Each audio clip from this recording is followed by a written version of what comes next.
Hola, ¿qué tal? Buenas noches. Yo soy Mariana Hernández Carrillo y te doy la bienvenida a Punto y Contrapunto. El presidente Andrés Manuel López Obrador ya envió al Senado la terna de quienes podrían ocupar un asiento en la Suprema Corte de Justicia de la Nación, luego de que el ministro José Fernando Franco González Salas concluya su periodo en diciembre. ¿Qué tan idóneas son las personas propuestas por el presidente? ¿Qué retos enfrentará él o la nueva ministra en la Suprema Corte? Veremos qué opina la mesa. Y ayer el máximo tribunal declaró inconstitucional ampliar el mandato del ministro presidente Arturo Saldívar y de los consejeros de la Judicatura Federal por 2 años más. ¿Qué representa esta decisión para la 4T? ¿Qué significa para la independencia del Poder Judicial? Y retomamos la visita del Comité de las Naciones Unidas contra la Desaparición Forzada, que ya comenzó a reunirse con autoridades y organizaciones dedicadas a la búsqueda de personas desaparecidas. ¿Qué esperar de su primera visita a nuestro país? ¿Habrá un cambio en la estrategia para atender la crisis de desapariciones? Veremos cómo lo ven las y los panelistas de miércoles. Estos son los temas que discutiremos esta noche. No te vayas, que ya empieza Punto y Contrapunto.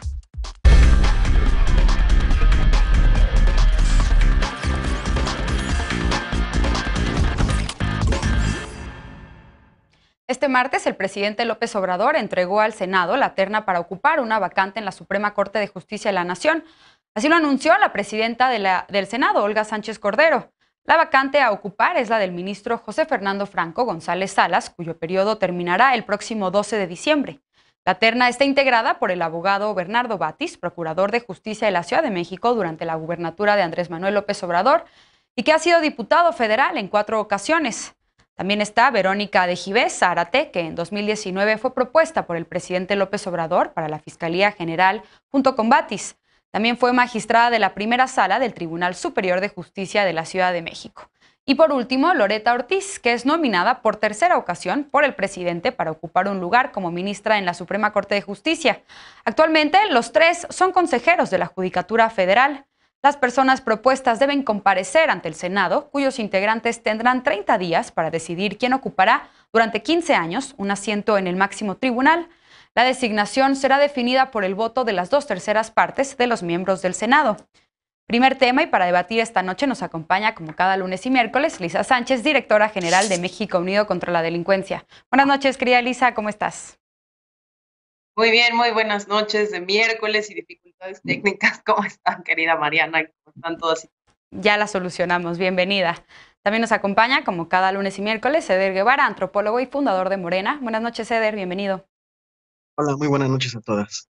En esta ocasión, así es, casi somos mayoría mujeres. Nos acompaña Marcela Villalobos, presidenta de Amnistía Internacional México. Buenas noches, Marcela. Qué gusto que nos acompañes. Hola, María. Gracias por la invitación, un gusto saludarlas. Bienvenida. Y María Clemente García, diputada federal por Morena y activista LGBT. Y bienvenida, María Clemente. Muchísimas gracias, Mariana, por la invitación a compartir nuevamente con ustedes. Bien, pues bienvenidas. Bienvenido, Eder. Empiezo contigo justamente. A ver, Eder, ¿qué te parece la terna que envió el presidente López Obrador ya al Senado para la vacante que dejará el ministro Fernando Franco en la Suprema Corte de Justicia? Ya ha despertado toda una discusión en la opinión pública sobre si son idóneos los perfiles que envió el presidente. Hay quien opina que son personas muy cercanas a él, al presidente López Obrador, y que esto podría poner en riesgo la independencia de la Corte. ¿Es así o cómo los ves tú? Pues sí, son cercanos, ya ahorita nos contaron en la intro el perfil de cada una de las personas que aspira y por supuesto tienen un vínculo de cercanía y de confianza con el presidente López Obrador porque han estado en varios momentos muy importantes de su trayectoria política y personal ahí cerca. Él sabe quiénes son y eso es lo que a final de cuentas le permite depositar su confianza en cualquiera de estas 3 personas para que puedan entrar a la Suprema Corte de Justicia. A mí me parece algo normal, están en sus facultades del presidente hacer una propuesta, las 3 personas cubren con el perfil. Me llama la atención el maestro Batis, que tiene una trayectoria limpia y sin escándalos. Ayer en varias entrevistas dijo que él es de la idea de que sea una mujer la que sea electa, pero pues que cuando le consultaron sobre la posibilidad de estar en la terna, él pues no lo vio mal para que pueda estar como una posibilidad, pero bueno, él mismo está pugnando porque la persona que sea electa sea una mujer. Insisto, creo que las tres personas tienen todas las credenciales para este cargo y pues el nivel de exigencia será hacia cualquiera de ellas y él será mucho mayor porque efectivamente vienen con todo el respaldo del presidente López Obrador. ¿Qué perfil te parece mejor a ti, Eder? A mí me parecen bien las tres. Conozco mucho más la trayectoria del maestro Batis, entonces por supuesto que simpatizo mucho con él, pero ya leí los currículums de las dos abogadas. Esta Gibbs me parece que es un perfil bastante transparente, con mucha preparación académica y no tiene un solo escándalo en su trayectoria política. Me parece que ella podría hacer un papel muy interesante.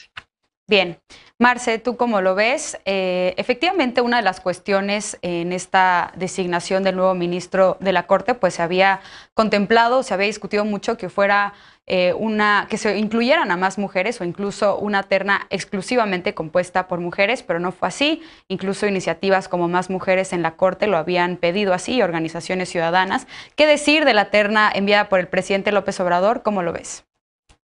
Sí, bueno, yo difiero de lo que comenta Eder. Me parece que no solo, o sea, una de las cosas que requiere el perfil idóneo para ocupar este cargo, pues es justamente la independencia. O sea, es ser y parecer independiente, y eso significa también una independencia del poder ejecutivo, en este caso del presidente. Necesitamos una persona independiente, capaz y técnicamente fuerte justamente para asumir un rol dentro de la Suprema Corte, y en estos requisitos de elegibilidad no se necesita, o más bien no tendríamos que privilegiar la lealtad, sino las capacidades y el perfil técnico, una persona técnicamente fuerte.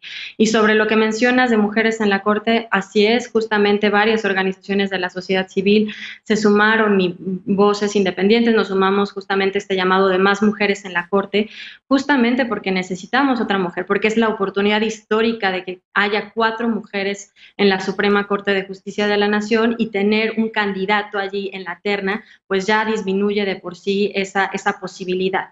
Al final, pues el mensaje que se manda es que está justamente contraviniendo este principio paritario y el principio de igualdad y no discriminación que marca la Constitución, y que es justamente esta oportunidad que estamos esperando para que tome el puesto o tome el cargo más bien una mujer, pero una mujer técnicamente fuerte, independiente y también con perspectiva de género. Ya lo decían varias organizaciones en un comunicado, designaciones públicas entre ellas, que justamente pues por este tipo de cuestiones que pareciera que la independencia se ve vulnerada, pues es necesario revisar los criterios de designación y ajustar también estos requisitos de elegibilidad para transitar justamente a criterios de idoneidad que marcan también los estándares internacionales, y que pues al final constituye pues la confianza institucional que se requiere. Más bien ahora invitar al Senado que abra el proceso, que es un proceso transparente y con escrutinio incluso ciudadano. Bien, Eder levanta la mano, vamos a escuchar a las demás compañeras. María Clemente, ¿tú cómo ves la terna? Efectivamente, organismos internacionales pues han exhortado siempre a cuidar mucho los perfiles que se designan para ministros de la Suprema Corte de Justicia de la Nación, precisamente para el buen desempeño de la misma Corte, que no atente ni vulnere su autonomía, su independencia. ¿Qué decir entonces sobre estos perfiles enviados por el presidente López Obrador? Mariana, mira, la terna se distingue por una amplia trayectoria en el Poder Judicial, eso es innegable en nuestro país. También es necesario destacar que en la terna hay 2 mujeres, y eso confirma el compromiso del presidente con la paridad de género, Mariana. Cabe destacar que el 4º ministro que propone AMLO, por lo general son 3 ministros por mandato, sin embargo es el 4º por la renuncia de Medina Mora, que tiene una investigación en curso por corrupción y por estar relacionado en el caso de Odebrecht, de enriquecimiento ilícito y otros temas. En ese sentido, es necesario considerar que la edad también es un factor que debe ser tomado en cuenta para elegir al nuevo ministro o ministra, dado que su encargo es de 15 años. Es decir, esta elección garantiza que dicho organismo deje de estar en ascuas por la necesidad de reponer a los ministros de la Corte. Por mi parte hago votos porque él o la ministra de la Corte que sea electo vele por los intereses nacionales por encima de los grupos de presión. Yo particularmente pues, soy militante de Morena, entonces soy súper fan del maestro Batis y esa es mi opinión.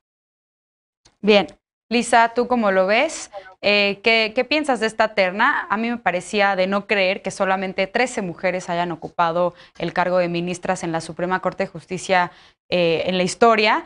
¿Qué decir respecto a la representación política de las mujeres y, bueno, sobre los perfiles enviados por el presidente? Pues que estamos subrepresentadas en todos los niveles de la toma de decisión, ya no solo en la Suprema Corte de Justicia, sino hasta muy recientemente lo estábamos también en el Congreso, no se digan los gobiernos locales y por supuesto las carteras importantes de los gobiernos federales, así como en el sector privado y también en el sector social, hay que ser muy honestos con ello. Antes de los perfiles, déjame regresar un poquito a una cosa que mencionaba Marcela, querida Mariana, que tiene que ver con la crítica al proceso mismo antes que las personas que integran la terna. Porque me parece que una de las críticas que se ha perdido mucho en el debate público es que lo que se pide desde el colectivo de designaciones es que, por ejemplo, las personas que sean nominadas para ocupar un cargo público así, particularmente cuando se trata de ministras o ministros de la Suprema Corte de Justicia, pues no solo vayan al Senado a ser votadas, sino que puedan de alguna manera tener una interacción, es decir, ellos hacen posicionamientos ante el Senado de la República, pero no está permitido que reciban preguntas o que se busque la profundización sobre alguno de los puntos que expone, y esa es una de las cosas problemáticas que tiene el proceso de designación, porque deberían pues estar abiertos como a ese escrutinio y en esa participación de este tipo de comparecencia, pues debería haber representación de otros actores sociales, no nada más de quienes votan, y el voto no debería ser secreto por papeleta, también tendría que ser un voto que pudiese transparentarse de manera que supiéramos quién apoyó a quién para llegar un poco a la Corte. Entonces ahí hay esas, digamos, críticas que de nuevo no son mías, son críticas al proceso que se ha hecho desde un colectivo que se llama Designaciones, y que han observado no solo las nominaciones o las ternas a la Suprema Corte, sino, digamos, todos los nombramientos de personajes claves de la administración pública federal y de lo local.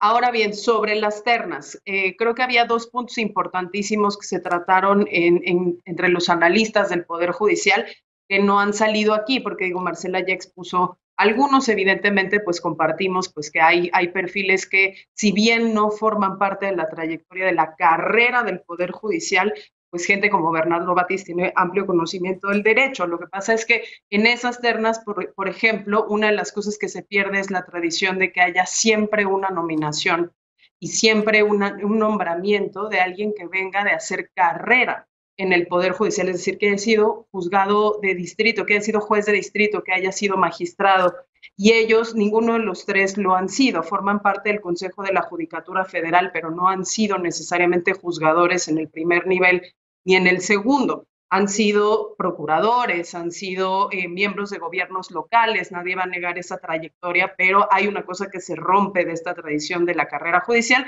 que me parece que es importante.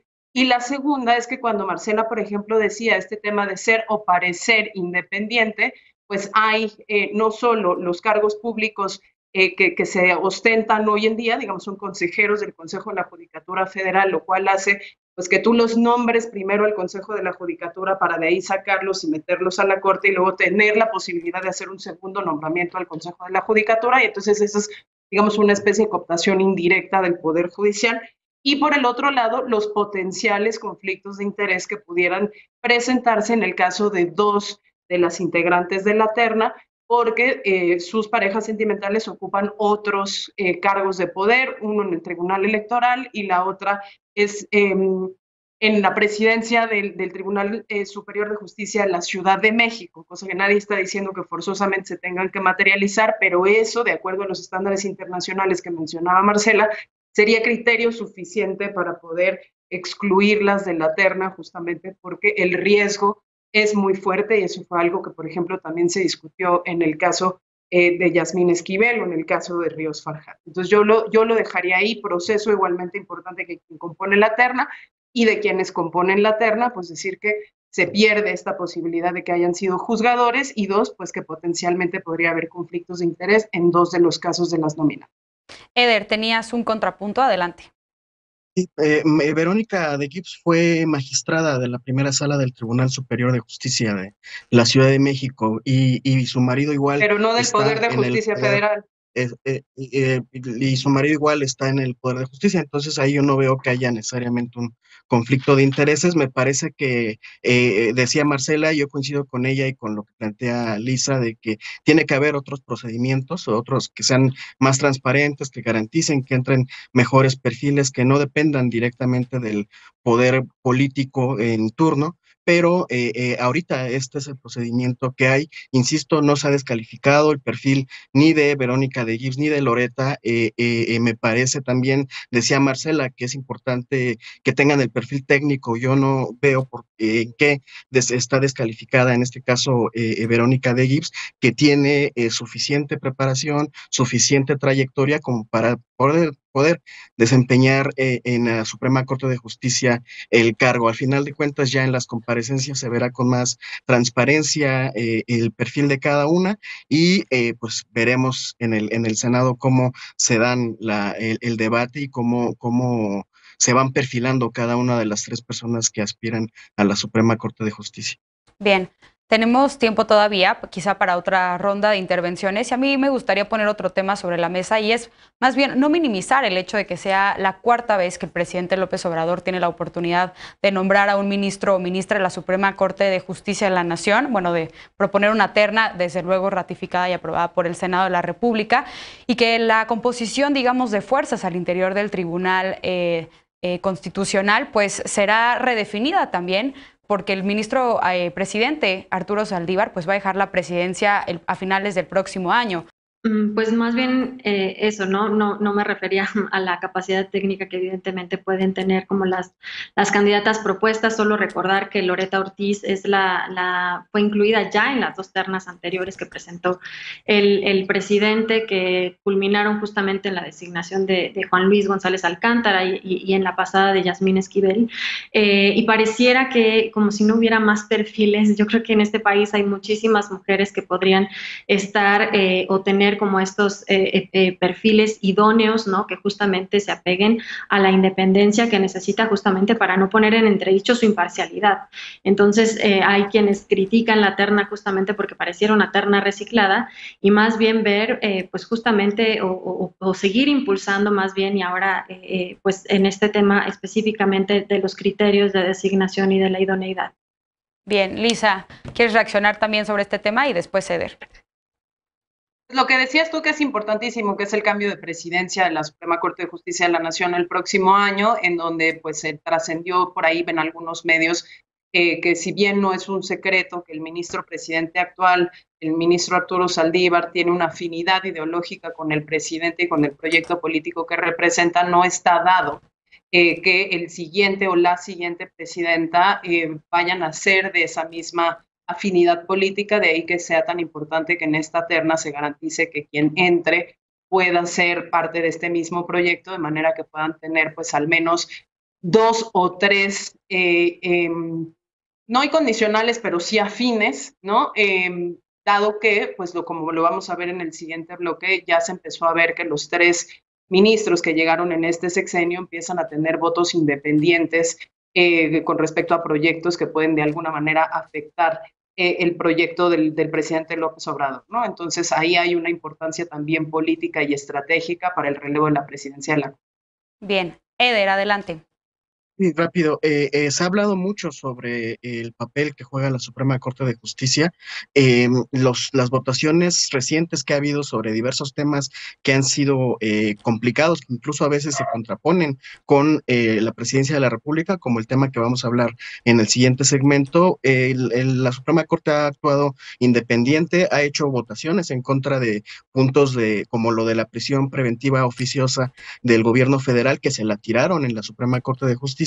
Y me parece que ese no es el factor. Que sí está buscando Andrés Manuel López Obrador, pues que se concluya de manera exitosa el proceso de reforma profunda que planteó el ministro Saldívar en la Suprema Corte de Justicia y en el Poder Judicial en general. Entonces me parece que ese objetivo compartido es el que está motivando a distintos personajes de la vida pública a empujar porque suceda lo mejor para la Corte, y esa es, me queda claro, la intención de Andrés Manuel López Obrador. No está proponiendo gente solamente porque les conoce, sino porque a partir de que les conoce y sabe que son personas capaces y con toda la honestidad, por eso se atreve a hacer esta propuesta de estas tres personas. Bien. A ver, Lisa, ¿levantaste la mano? Sí, rapidísimo. Es que yo no creo que sean procesos que estén aislados. O sea, lo vimos justamente en la aprobación del presupuesto de egresos de la Federación. Es decir, a más votos independientes de la Corte, menor fue la asignación presupuestal que se hizo desde la Cámara de Diputados. Lo mismo que al Consejo de la Judicatura Federal.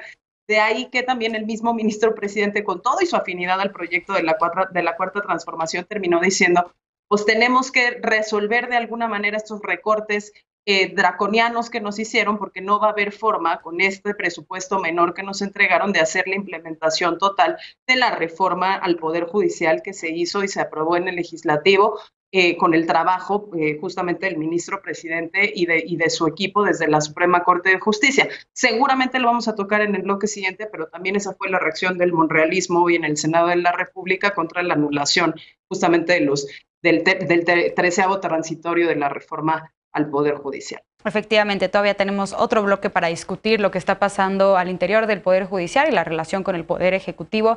María Clemente, tenemos tiempo para una última intervención. Discúlpame, mira, Mariana, la Cuarta Transformación ha buscado que también los impartidores de justicia se sumen para estar del lado del pueblo, y por eso yo creo que debemos de comprender que la justicia no se debe de comprar, sino se debe de impartir sin distinción de clase, género, orientación sexual, raza y condición social. Eso es lo que espero de esta elección. Bien, pues vamos a una pausa, vamos a regresar a hablar sobre la Suprema Corte porque declaró inconstitucional la ampliación de mandato del presidente del Tribunal Constitucional y los consejeros de la Judicatura.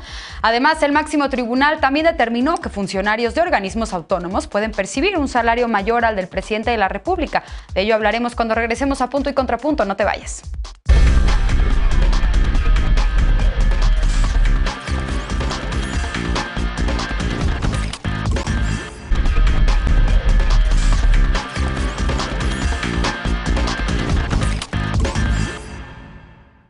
Regresamos a Punto y Contrapunto. En agosto pasado, el ministro presidente de la Suprema Corte de Justicia de la Nación, Arturo Saldívar, rechazó la ampliación de mandato que le dio el Congreso de la Unión y aseguró que terminará sus labores el 31 de diciembre de 2022.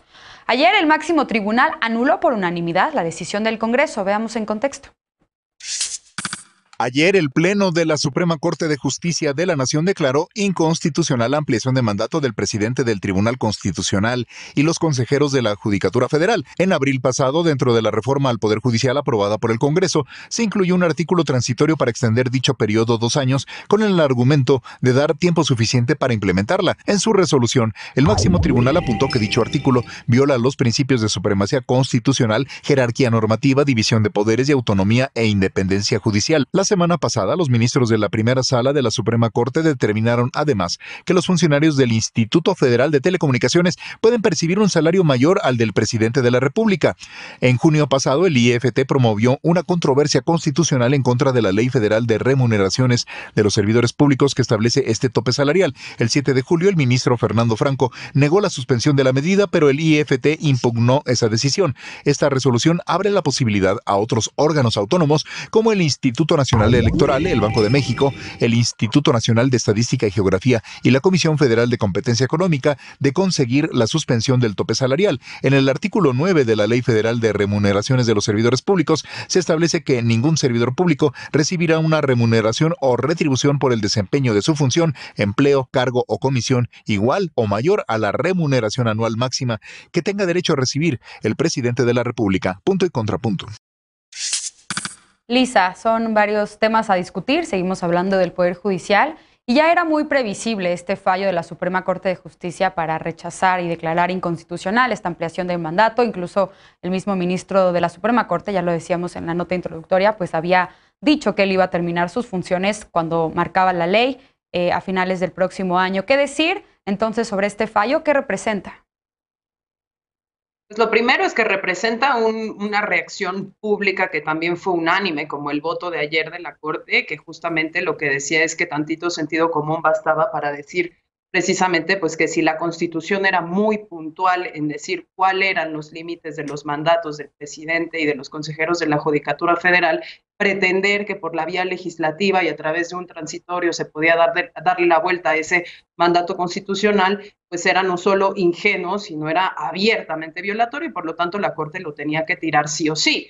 Pero me parece que hay dos temas que son fundamentales en esta discusión. Lo primero es decir que el rechazo fue tan unánime que el propio presidente de la Corte tuvo que salir a decir que él iba a terminar su mandato en 2022, pero no sin antes haber promovido una consulta para el Pleno de la Corte el día después de que la reforma había sido promulgada por el Poder Ejecutivo, algo que generó un rechazo entre sus pares que lo llevó a hacer la declaración pública de decir yo me voy a bajar en el momento en el que yo me tenga que bajar.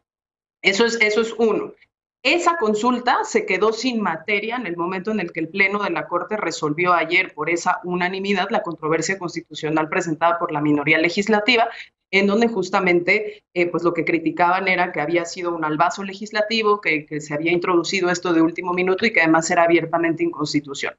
Ahora, sobre el fallo, me parece que hay dos cosas que son importantes. La primera es que si bien la controversia constitucional incluyó algunas otras cosas y en esta mesa lo discutimos, no todas las que debió porque el PRI no quiso, porque el PAN no quiso, porque al final esa minoría no se puso de acuerdo, quedaron temas volando como el tema, por ejemplo, de la educación judicial, ¿no? Que quedó en manos completa y absolutamente del Consejo de la Judicatura y ya no hay posibilidad de que haya otros actores involucrados.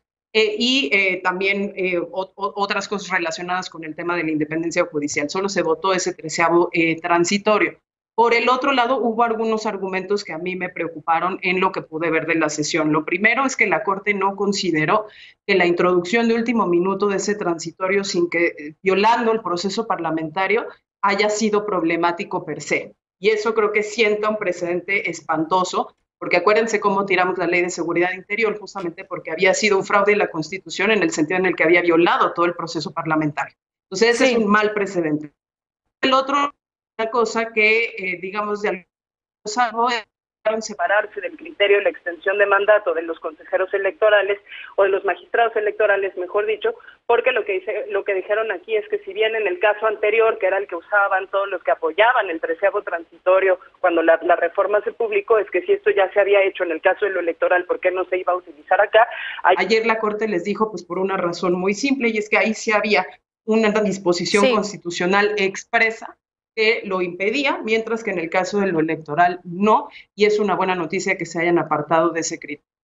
Eder, un revés a las, digamos, este fallo a las políticas impulsadas por Morena, que de alguna manera se ha comentado pretendían intervenir en el Poder Judicial. ¿Es así o cómo lo ves? Pues no, había una preocupación y el presidente López Obrador la manifestó claramente sobre el proceso de reforma, que lo que les preocupa es que se ve interrumpido tras la salida de Saldívar como presidente de la Suprema Corte de Justicia, y por esa preocupación pues sucedió esta reforma con todos los cuestionamientos por la forma en la que la hizo de un momento a otro un diputado del Partido Verde. Y pues lo que me queda claro es que se exploró la posibilidad, incluso como ahorita lo consigna Lisa, el propio Saldívar exploró la posibilidad, la viabilidad, pero pues no era posible, no generó ningún tipo de consenso y generaba más problemas de los que significaba. Lo que se tiene que poner en el centro de las prioridades es la reforma misma y por eso pues no valía la pena abrir un campo de batalla por este tema de alargar el periodo. Entonces, me parece que pues, se exploró la posibilidad, la Suprema Corte de Justicia ya tomó una determinación unánime, además, creo que ayudó mucho que Saldívar desde mucho antes dijera que él no aceptaría esta ampliación, por lo cual ayer ya el debate y la discusión fue pues mucho más consensada y eso me parece que no frena en absoluto los procesos que no son como tal o solamente de la Cuarta Transformación, es una iniciativa plenamente del ministro Saldívar, el de la reforma al Poder Judicial.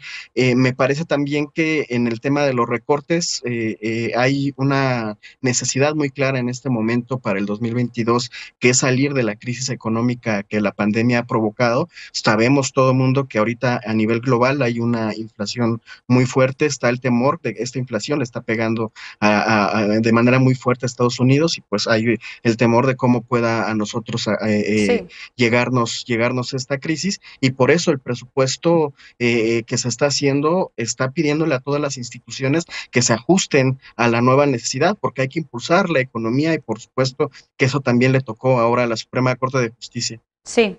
Marcela, ¿tú cómo lo ves? Efectivamente fue una decisión unánime. ¿Cómo viste la discusión al interior de la Suprema Corte de Justicia? Y también sobre el tema que ya pone Eder sobre la mesa, estas decisiones recientes que ha tomado el tribunal, la Suprema Corte, pues para de alguna manera frenar o resolver sobre controversias que estaban siendo muy discutidas en la opinión pública, como es el tope salarial de algunos funcionarios públicos. Claro, pues justamente esta ley Saldívar, y se discutió ayer, o como se le decía, ¿no? La ley Saldívar, pues ya se dijo ayer que fue un claro fraude a la Constitución. Un poco lo que comentaba la ministra Piña, justamente decía que el tribunal era virtuoso en la medida en la que defiende su independencia y no tiene que complacer a otros poderes, justamente porque su mandato es defender la Constitución, y la Constitución es clarísima en ese sentido. Entonces, pues claramente esta era una tipo de propuesta contradictoria justamente a lo que ellos mismos defienden. Entonces, pues preocupante que si el ministro Saldívar era quien estaba detrás de esta reforma, pues este transitorio, ya lo decía Lisa, la forma en la que se dio, que fue sumamente grave, y queda como precedente justamente esta forma de legislar, pues es un claro pues revés a la democracia. Entonces, esto como primer punto, que me parece que es un acierto que se haya dictado por unanimidad como inconstitucional esta ley Saldívar, pues, o esta reforma específicamente del artículo 3º transitorio. Y sobre también lo que dijeron con relación al tope salarial, que es claramente también una medida inconstitucional, y que, por cierto, hoy también se resolvió específicamente sobre el INEGI, ayer sobre el Instituto, sobre el IFT, perdón, y hoy sobre el INEGI, en el mismo sentido, ¿no? En la primera sala, justamente lo que hace es garantizar la autonomía presupuestal de estos órganos autónomos y darles eso, ¿no? Al final es su autonomía, y me parece pues no sé, con un poco el argumento de Eder de decir que hay que acotarse, digamos, a lo que viene de la crisis económica del próximo año, justamente, pues empezando porque el INEGI eran únicamente 5 funcionarios los que perciben más que el presidente de la República. Entonces, me parece que si va por ahí el mensaje, pues creo que hay otras muchas formas de justamente hablar de recortes, y no necesariamente violando la autonomía de estos órganos autónomos. Dándole más autonomía a los organismos autónomos está haciendo la Suprema Corte, eso dice Marcela María Clemente. ¿Tú cómo lo ves? ¿Y qué decir de este freno que pone a la ampliación del mandato del ministro presidente de la Suprema Corte y de los consejeros de la Judicatura? Ok, mira, Mariana, el Pleno sostuvo que dicha ampliación es contraria a los artículos 97 y 100 de la Constitución. La Constitución es muy clara, los cuales establecen la forma de designación, los plazos, el periodo del presidente de la Suprema Corte y las y los consejeros de la Judicatura. Entonces, pues la decisión es correcta. Esta determinación da fin a la controversia de la reelección, y por lo contrario afirma la oposición, que la Cuarta Transformación, lo que dice la oposición de que la Cuarta Transformación no es democrática, como lo acaba de decir la compañera. Yo creo que el no tener mayor conflicto con esta determinación y acatarla justamente es ver que pues no lo es así, que estamos respetando la autonomía y la vida orgánica para que sea lo más conveniente para el país. El ministro Saldívar ha prometido darle cauce a una necesaria y profunda reforma al Poder Judicial, y mucho se ha dicho de que de la implementación del sistema de justicia oral justamente es para darle una ruta que mejore la forma en que se implementa y se imparte la justicia en México. Sin embargo, estamos lejos de eso, Mariana, todavía. Bien. Bien, pues se terminó desafortunadamente el tiempo de este bloque. Tenemos que hacer una pausa. El Comité de la ONU contra la Desaparición Forzada está ya reuniéndose con familiares, funcionarios y activistas expertos en desapariciones. El colectivo Movimiento por Nuestros Desaparecidos en México señaló que la visita es una oportunidad para mejorar la prevención, la búsqueda, investigación, sanción y reparación de este delito. ¿Qué opinan las y los panelistas de esta noche? Regresamos con esto a Punto y Contrapunto. No te vayas.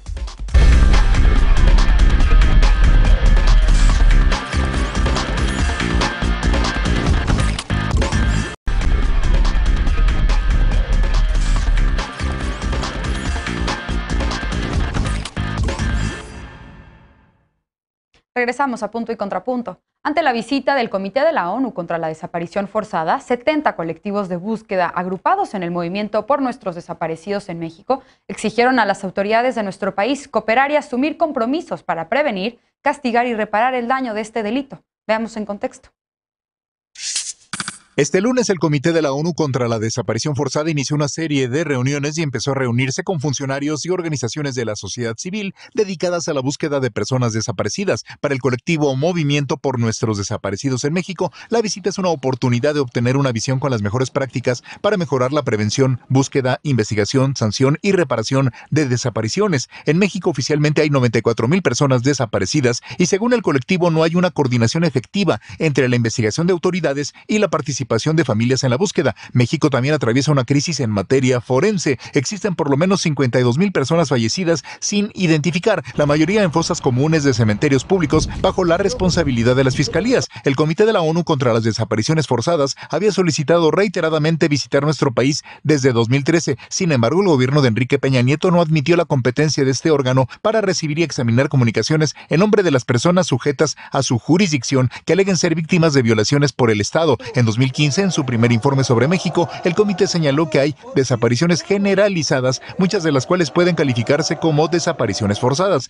Fue hasta 2020 cuando México reconoció la competencia del comité. Los 10 expertos y expertas que lo integran darán sus observaciones preliminares al gobierno mexicano en 10 días, tras haberse reunido con víctimas, autoridades y organizaciones de 2 estados. Según el Centro de Derechos Humanos Miguel Agustín Pro Juárez, las recomendaciones del comité pueden contribuir al diseño de una política de Estado frente a la crisis de desapariciones. Punto y contrapunto. Último tema de la noche. Comienzo contigo, Marcela, que ha seguido muy de cerca esta visita del Comité de la ONU contra la Desaparición Forzada. Después de 8 años de haberlo solicitado para ingresar a nuestro país, ¿celebras esta visita y qué esperar de su trabajo en México? Sí, por supuesto, yo creo que es un gran acierto que por fin, esta es una visita histórica, por fin el Comité contra las Desapariciones Forzadas de la ONU esté en nuestro país, porque justamente pues no vienen a investigar sobre el problema, ya sabe el Comité la problemática que vivimos, como ya lo decía la nota, las más de 94,000 personas desaparecidas y que muchas se dan en este contexto de macrocriminalidad, pues es importante enfatizarlo, pero también ver que el Comité viene a ver que se de prevención y de investigación. Hay organizaciones que justamente están pidiendo que se acate el artículo 34 de la Convención Internacional para la Protección de todas las personas contra las desapariciones forzadas, que justamente dice que cuando está el comité o ve en el Estado parte, en este caso en México, información pertinente sobre una situación de desapariciones forzadas que se dan o hay un patrón que se da de manera sistemática y generalizada, podrán llevar esta cuestión con carácter urgente justamente a la Asamblea General de las Naciones Unidas por medio de su secretario general. Entonces, en este contexto es justamente a atender el artículo 34 para que se pueda llevar pues este importante tema que es urgentísimo en nuestro país y que si bien el gobierno ha dicho que ya no suceden masacres, que ya no existen las desapariciones forzadas, que eso era cosa del pasado, yo creo que un claro ejemplo de que sigue pasando y que las desapariciones son tema de todos los días es justamente Guanajuato y otras entidades en donde las familias pues sufren esta indolencia y esta falta de claridad también por parte de las instituciones, una falta de coordinación también con las familias, que gracias a ellas pues esta visita también es posible, ¿no? Es gracias a las familias que han impulsado en todos los espacios justamente, ya ahora con este comité que es de carácter internacional, pues su visita y que sin duda deja pues un panorama esperanzador justamente para las familias ante la inacción y ante la impunidad que vive nuestro país. Lisa, ante la magnitud de la crisis de desaparición que enfrentamos lamentablemente en nuestro país, es una oportunidad, como ya lo decía Marcela, pues para rediseñar la estrategia, no solamente para atender y desde luego prevenir la desaparición en manos de agentes del Estado, que es la desaparición forzada, sino también las desapariciones en su totalidad. ¿Qué decir sobre esta visita?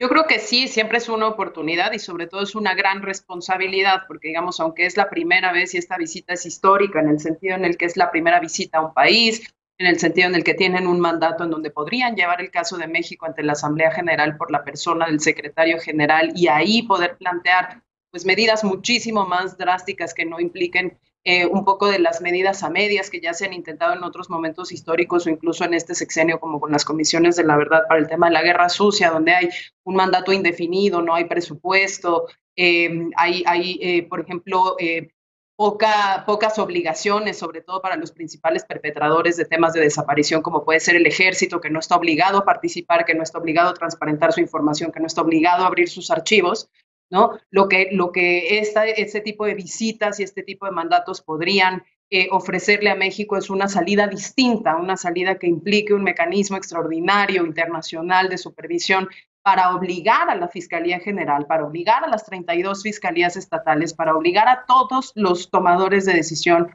y a todos los servidores públicos a emprender acciones verdaderas de búsqueda y de localización con vida o no de las más de 200,000 personas que están en los récords, porque no se nos puede olvidar que si bien la cifra oficial es de 94,000, hay mucha reconstrucción de años atrás que todavía no se termina de hacer y sobre todo muchas fiscalías que no terminan de reportar sus números, de manera que el estimado, digamos, más grande sería de más de 200,000 personas desaparecidas o de 200,000 casos en los últimos 70 años, ¿no? Creo que eso es particularmente importante. Ahora, otra cosa que creo que es importante y que es responsabilidad de los medios y razón por la cual la traigo acá, es que creo que la agenda de estas personas, 4 personas que van a recorrer 12 estados, que se van a reunir con 26, con colectivos de 26 estados, pues evidentemente por el tipo de interlocutores que van a tener, van a estar mucho más focalizados en el tema forense y en el tema de fosas.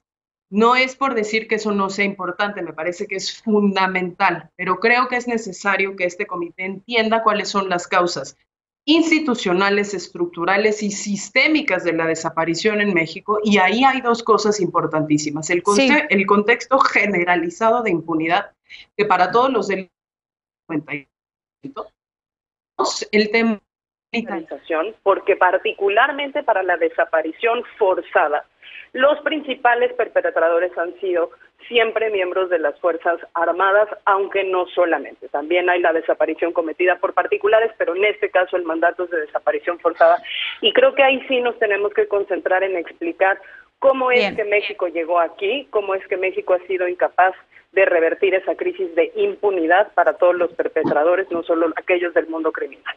María Clemente, ¿tú cómo ves esta visita? Efectivamente, colectivos y familiares de víctimas de desaparición forzada pues están reuniendo directamente con este comité y explicando todos los obstáculos que enfrentan al buscar a sus familiares. ¿Qué decir y qué esperar sobre esta visita? Pues primero que no es la primera vez que México se abre este tipo de visitas, sin embargo, como nación estamos buscando que haya claridad y transparencia en todos estos casos de desaparición forzada. Cabe destacar que las últimas investigaciones han señalado que la mayor cantidad de desapariciones que se han dado en nuestro país se dieron en 2009. Ya sé que van a decir que esta administración no ha hecho lo que esperado, pero por lo menos ya contamos con un registro fidedigno de las personas que han desaparecido, así como un protocolo de atención para localizar a una persona que se presume estar desaparecida. La delegación de este comité del CET viajará a 12 estados de México para encontrarse con autoridades federales y estatales, y lo anterior pues es muy importante, Mariana, porque hace partícipes a los gobiernos locales del problema de desaparición de las personas en nuestro país. Dicho sea de paso, son los que menos colaboran con la estrategia nacional, y cabe destacar que los estados con el mayor número de fosas clandestinas son Colima, Veracruz, Jalisco, y bueno, de acuerdo con esta información proporcionada por las fiscalías estatales, y el número de reportes de personas que han desaparecido no localizadas alcanza una cifra de 85,000 personas en el periodo de 2009 al 7 de abril de 2021. Sin Bien. embargo, Mariana, de acuerdo con información del subsecretario de Derechos Humanos, Alejandro Encinas, se registró una disminución en el número de fosas clandestinas localizadas Sí. Del 33 al 17% Bien. en los cuerpos recuperados en estos respecto al año 2019, María. Eder, ¿tú cómo ves este tema? María Clemente dice que hay un registro fidedigno de las personas desaparecidas. ¿Realmente es así? Porque si algo han denunciado muchas de las personas familiares de víctimas de desaparición, pues es falta de atención, también hemos visto muchísimas como fosas clandestinas, por ejemplo, donde aparecen una cantidad de cuerpos que no han podido ser localizados ni reconocidos. ¿Qué decir sobre la crisis forense que también enfrenta nuestro país aunada a la crisis de desaparición? Y bueno, la visita de este comité también han exigido mayor atención por parte de la Comisión Nacional de Búsqueda, de la Comisión Ejecutiva de Atención a Víctimas. ¿Qué decir de todo esto? Sí, yo creo que es lo más, el registro que se está haciendo es lo más fidedigno posible, considerando todas las circunstancias que tú ya comentaste. Con esta crisis en los de desaparecidos, con la circunstancia de las fosas clandestinas, con todos los casos de cuerpos que se encontraron y que no fueron investigados puntualmente, que incluso muchas de las fosas que se han encontrado, ya lo ha explicado el subsecretario Alejandro Encinas, es casi imposible identificar muchos de los cuerpos por el nivel de descomposición. Entonces, el registro será tan fidedigno como sea posible. Me parece que cualquier acción que esté emprendiendo el gobierno de México en este momento sigue siendo insuficiente porque, como ya lo mencionaron en las 3 participaciones, hay la confluencia de muchas instituciones y de muchos niveles de gobierno.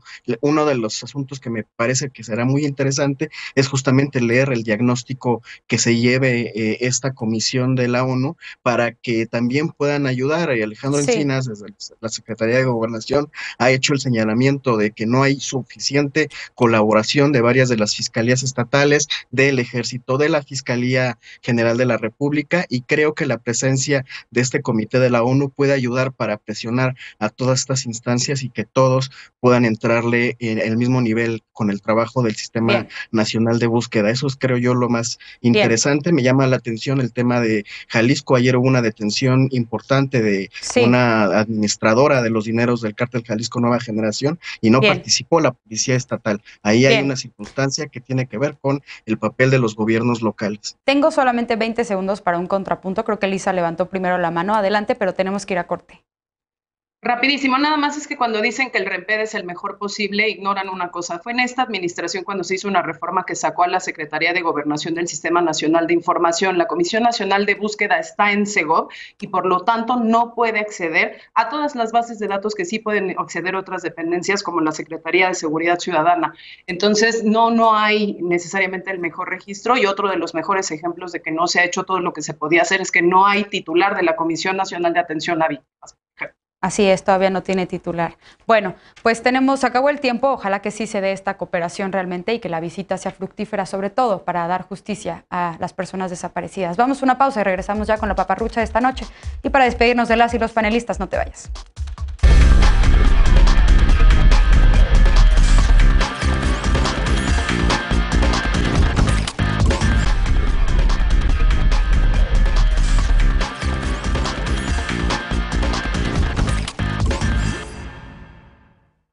Regresamos con la paparrucha de este miércoles. ¿Estás planeando unas vacaciones y en tu presupuesto consideras el cobro por equipaje de mano en un vuelo?